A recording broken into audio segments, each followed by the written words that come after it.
What we're going to do is special today, I promise. Because for many years I've been obsessed by the beauty of just around 1940s watch dials. I'll show you.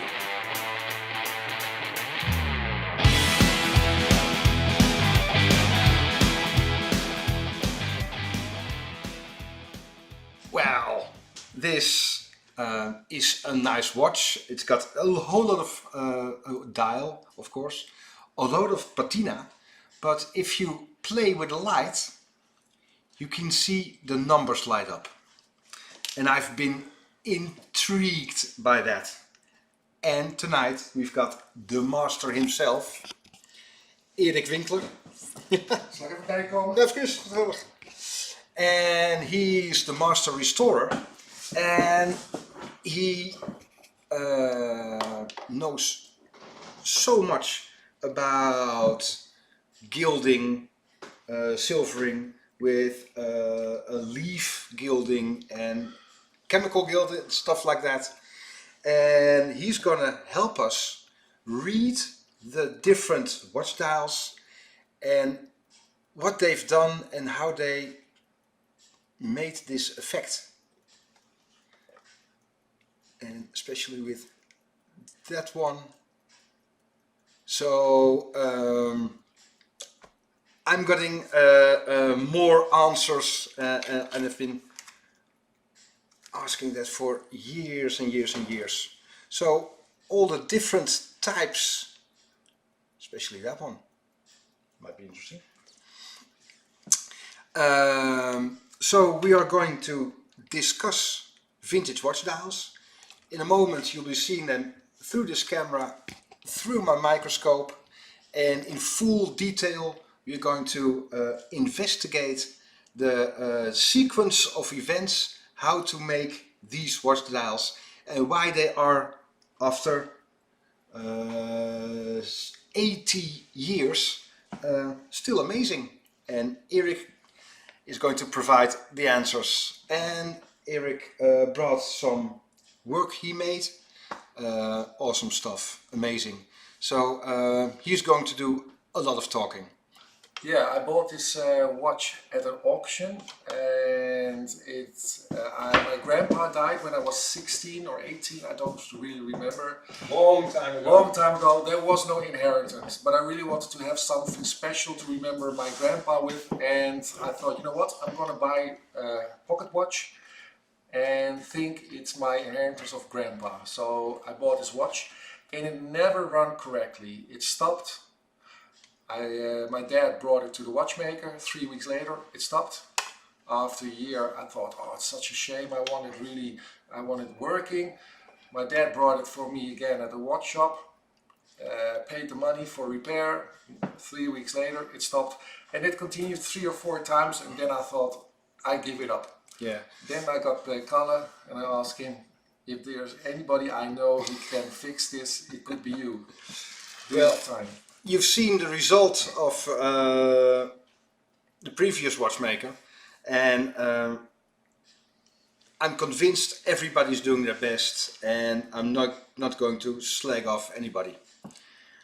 But there was a bit to be desired from how it was and how the movement is now. Maybe you've seen the live stream because we did a disassembly, right? Yeah. 2 weeks ago. We saw a lot of muck, we saw some hairs, grease, you named it oil grease from whatever, a car. Yeah. I don't know. It was so sticky, it wasn't watchmaker grease or lubricant. So the outside of the case, I did it with walnut, because you can see all the small details here. Wait a minute, walnut? Yeah, walnut husks. The outside, the nut of a walnut in a tumbler, and they use it for sandblasting also. If you do very delicate sandblasting in restoration work, yeah, and one of the most protective thing is walnut nutshells, And they also do it with dry ice, but walnut is perfect. And it's funny that you do it with the watches also. Because if you're going to polish this, all this is going to disappear. And the walnut is, again, so I didn't know that. Yeah. It was so delicate that you can keep all the original patterns in there. Is there some, I see some yellow color here on the side. Yeah, because No this is silver and that is a brass. I never saw that because it was so dirty. It was. Fantastisch. Have it?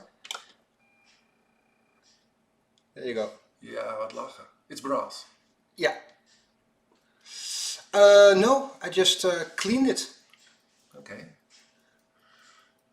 That's good. And here is the enamel, and that was, well, broken. And I made sure that is all set now, so it's, ja, hoe doen we het eigenlijk? It will not flake off. No. With a transparent resin, very Runny? runny, viscose. Yeah. Yes, Low viscosity. low viscosity. So that seeps in and that stabilizes it. There it is. Well, that looks so much better. Ja, die wieltjes die glooien. Dit is echt mooi. Zo hoort Met hij. zilver. Yay. Yeah, that's, Did you polish it or just clean it? cleaned it, but in a way that the original finishing keeps intact. So this is snailing. Wow. Because it's not straight. If it was straight, it was a sunburst. But now you can see the small playing with light, so that's snailing. So yeah, nice amplitude. So it's so much better. There you go. Dankjewel. Here in the pocket, so thank you very much. Heel graag gedaan, heel graag gedaan. There's one thing missing. Coffee. Let's start with this one because I think it's very interesting. And press focus. Yes. It's the first time I see this because it was so dirty. I never saw it, and I just saw it with my glasses. And I couldn't even detect it with my glasses. Yeah, I think, and let me get this straight. I know a lot of techniques, and sometimes I feel like I'm Sherlock Holmes deducting how is it made, and I just check all the techniques I know and they in the past would know. So if this is brass and the top of these ornaments are silver, I would say this line is galvanic brass. You could, and then by polishing the top, the deep spots, I name them the valleys, stay brass, and the top will be polished away. And you can do that with a little bit of acid or abrasive, and I think that's what's done here. So maybe originally the whole band was brass, but because of wear and tear, the top now has been polished, and only the deep valleys still have this very thin brass color. Yeah. I think that's the thing. Maybe I'm wrong, but if I would deduce it, I would think this. Then Kalle showed me this thing. So if I'm tilting it and I'm looking at the one at the moment, you see it shines. Ah, look at this. I'm gonna zoom it in even more. No, this is it. So how is this made? Well, it's metallized. So what ways of metallization could be possible? 1, gold leaf. 2, Dutch metal, which is very thinly hammered brass. Or bronze powder. Well, bronze powder is applied by stamping a varnish. They call it mixtion. And the mixtion is a varnish and it dries. And when it dries, it will become hard, but still a bit tacky. And in that tacky, they put bronze powder with a very soft brush, sometimes Golinsky hair brush from the squirrel, the Siberian squirrel. Why Siberian? Because in Siberia it was very cold, so a squirrel per square inch had more hairs than a normal European squirrel, for instance. Dat is interessant. Serious. So that's why the Kolinsky hairs from a Kolinsky squirrel are much thinner, therefore take on more paint or resin or mixtion, and much softer. So for the delicate work you need definitely a Kolinsky hairbrush. If you do the gilding on fascias, you use that. So when it's tacky, you put with the brush, you put a little bit of bronze powder, and Kalle has some bronze powder here, he found it. And we can see under the microscope how big the grain is, so that if that's a possibility. I personally think it could not be bronze powder, but it was used in this way because also book illustrations with a little bit of highlight were done with this bronze powder, and sometimes they were very, very tiny details. And then with the Kolinsky brush, you brush it in the sticky mixtion and you brush away the excess of the bronze powder, and then you could get this shiny thing. So first a stamp of black, and over that a stamp of mixtion, and then bronze powder. If it's not bronze powder, it could be Dutch metal, which is brass leaves. But brass leaves is very thick, and if you stick it on the tacky mixtion and you polish away the excess that's not sticking, you remain with these numbers. But because brass is so thick, I think it will tear the edges. Oh, you cannot dust it off. You can dust it off, but you literally mechanically wipe it off. Yeah. With the brass. But because brass is such a thick metal compared to gold leaf, you get ragged edges. And the detail here is very sharp, so I think or bronze powder or gold leaf.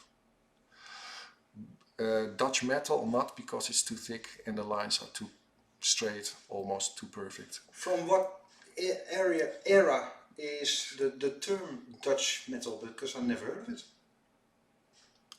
Well, it's very unfortunate that we are Dutch, but Dutch metal means a fake gold leaf. Gold leaf for the cheap guys. So, sorry, we are the cheap guys here in the Netherlands already for 300 years apparently. I think Dutch metal is already for a few hundred years old. Definitely. Yeah, as you can see, it's oxidized. So it's not gold leaf. If it was gold leaf, it would not oxidize. And you have different carats of gold leaf. Normally, pure gold is something you work on, but it's very soft, and it's 24 karat. If you would gild a cock on a church or a cross on a church, you would use 23.75 carats, and that's mixed with platinum, also a very strong metal that will not oxidize. Yeah. And because it's strong, it's hard, it makes the gold leaf alloy a bit harder, so it's better for chemically abrasing when the sand attacks it through the wind after many years. That's why you use 23.75 carat. But if you print a watch dial and you want the gold leaf to attach, do you print it with some glue-like? Yes. So if I would look at this, I see on the inside of the two. Je mag krassen. Okay, where is it? Gee, this is so small. It's really fantastic. Yeah, the inside of the two here. You see that the silver is underneath the black. So we can say something about that. Yeah. So first they printed the glue, I would say mixtion, and then they would apply the metal. Because it's corroded, I would not say it's gold leaf. It could be gold leaf, but then we talk about 22 karat of gold leaf, and that's mixed with silver or platinum, depends on the factory, but normally with silver, and that could be the reason why it's oxidized after many years. It could also be bronze powder, but I do not know, and I want to know it for sure because I really would want to see a little bit of bronze powder on this dial. Can you get a little bit of bronze powder and we put it next to the 2? Oh, okay, yeah.